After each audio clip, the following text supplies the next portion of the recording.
ایک صحیح سند روایت آپ پیش کریں، ایک ایسی سند لائیں جس سند پر خود سنیوں نے اشکال نہ کیا ہو۔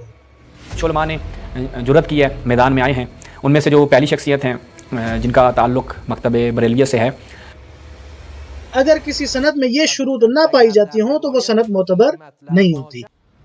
میرے بھائی، آپ جانتے ہیں قاعدہ الزام کیا ہوتا ہے؟ استاد نے رسمی طور پر کہا کہ ہم مناظرہ کرنے کو تیار ہیں ولیعصر کے پلیٹ فارم سے۔ اس کے علاوہ انہوں نے کہا ہے کہ ہمارے پاس بہت ساری احادیث ہیں جو صحیح ہیں۔ میں کہتا ہوں آپ ایک روایت لے آئیں۔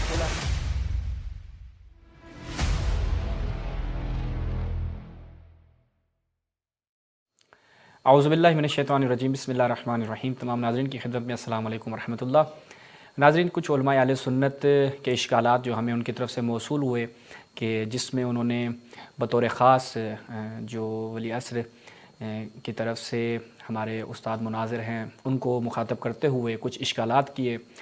استاد جواد ابوالقاسمی صاحب کو انہوں نے خطاب کیا اور کہا کہ آپ ہمارے ان سوالات کے جوابات دیں۔ کچھ علماء نے جرت کی ہے، میدان میں آئے ہیں، ان میں سے جو پہلی شخصیت ہیں جن کا تعلق مکتب بریلویہ سے ہے، انہوں نے کچھ سوالات کیے اور کچھ اعتراضات کیے۔ آج انشاءاللہ سب سے پہلے ہم استاد کی خدمت میں جائیں گے اور ان کے جوابات لیں گے۔ السلام علیکم استاد۔ السلام ورحمۃ اللہ۔ ما خدمت شما ہستیم استاد۔ بسم اللہ الرحمن الرحیم۔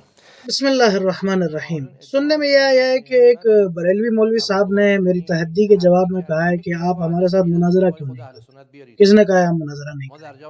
آپ مناظرے کی جرت فرمائیں، تشریف لائیں اور دو روایتیں، بلکہ دو روایتیں بھی نہیں، صرف ایک ہی روایت لے آئیں اور مناظرے سے پہلے صرف ہمیں وہ روایت بتا دیں، 10 سے 15 منٹ کا ٹائم دے دیں تاکہ ہم اس روایت کو دیکھ سکیں، اس پر تحقیق کر سکیں، پھر انشاءاللہ مناظرے میں اس کے بارے میں گفتگو کریں گے۔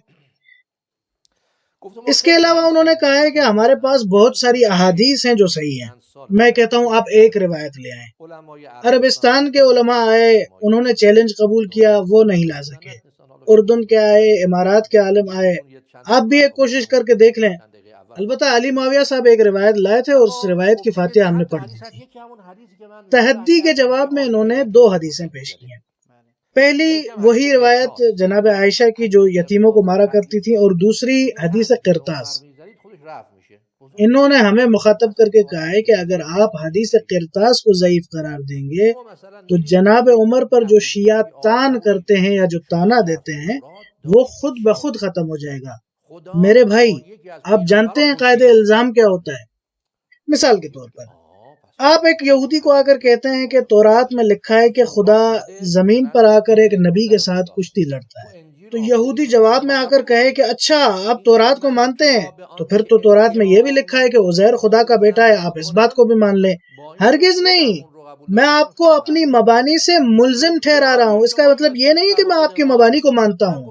آپ کا دعویٰ یہ ہے کہ یہ ہمارے قواعد ہیں، میں آپ ہی کے قواعد کے مطابق آپ کا جواب دے رہا ہوں۔ مثال کے طور پر البانی صاحب نے یتیم کو مارنے والی روایت کو صحیح کہا ہے۔ اب میں جب یہ آ کر کہتا ہوں کہ آپ مجبور ہیں البانی کی بات کو ماننے کے لیے، یہ ایک الگ بحث ہے۔ میں خود کیا مانتا ہوں یہ ایک الگ بحث ہے۔ یعنی کہ اس سند میں یہ جو راوی ہے، اس کی سند کو کیا میں صحیح مانتا ہوں یا نہیں مانتا، یہ ایک الگ بحث ہے۔ اس کی سند پر میرا اشکال ہے۔ ایک اور مثال، رضیت یوم الخمیس والی روایت۔ اب چونکہ یہ روایت صحیح بخاری میں آئی ہے اس لیے ابوالقاسمی کو یہ بات ماننی چاہیے، یہ ہرگز درست نہیں۔ میں باب الزام کے عنوان سے کہہ رہا ہوں کہ اس کی سند میں اشکال ہے۔ ہاں یہ درست ہے کہ جھوٹا آدمی بھی کبھی کبھار سچ بول دیتا ہے۔ رضیت یوم الخمیس والے مسئلے کو اگر شیعہ علماء نے اپنی کتابوں میں نقل کیا ہے اور اس کے ساتھ ساتھ بخاری نے بھی اسے نقل کیا ہے، تو یہاں پر بخاری ایک ضعیف سند کے ساتھ، ضعیف راوی کے ساتھ ایک سچے واقعے کو بیان کر رہا ہے۔ دونوں میں کوئی حرج تھوڑی ہے۔ اور سنی اس واقعے کو قبول کرنے پر اس لیے ملزم ہے کیونکہ بخاری نے اسے نقل کیا ہے، لیکن میں تو بخاری کو قبول کرنے پر ملزم نہیں ہوں۔ تو اس بنیاد پر یہ میرا جواب نہیں بنتا جو آپ نے دیا ہے۔ میں نے یہ کہا ایک سند لے کر آئیں جس میں اشکال نہ ہو۔ کبھی کبھار تو ان کے علماء نے مدعا پیش کیا ہے کہ سند میں اشکال نہیں، جب میں نے اس پر تحقیق کی تو پتا چلا کہ نہ صرف سند میں اشکال ہے بلکہ متن میں بھی اشکالات ہیں۔ استاد میتونی شرایط رو تکرار کنید؟ بله. جی بالکل، شرائط بہت آسان ہے، غور فرمائیں۔ علماء اہل سنت نے حدیث کے صحیح ہونے کے لیے کچھ شروط بیان کی ہیں۔ وہ کہتے ہیں کہ راوی پر کوئی جرح نہیں ہونی چاہیے، راوی کی توثیق ثابت ہونی چاہیے، راوی متصل ہونے چاہیے، یعنی ہر وہ شرط جو خود اہل سنت کے علماء نے حدیث کی صحت پر مترتب کی ہیں، یا دوسرے الفاظ میں اگر کسی سند میں یہ شروط نہ پائی جاتی ہوں تو وہ سند معتبر نہیں ہوتی۔ خود علماء اہل سنت کے بیان کیے گئے مبانی کی طرف سے اس سند پر اشکال نہ ہو۔ ہم کوئی ہوا سے تو اشکال نہیں کر رہے، وہی اشکال بیان کر رہے ہیں جو علماء اہل سنت نے کیے ہیں۔ ایک ایسی سند لائیں جس سند پر خود سنیوں نے اشکال نہ کیا ہو۔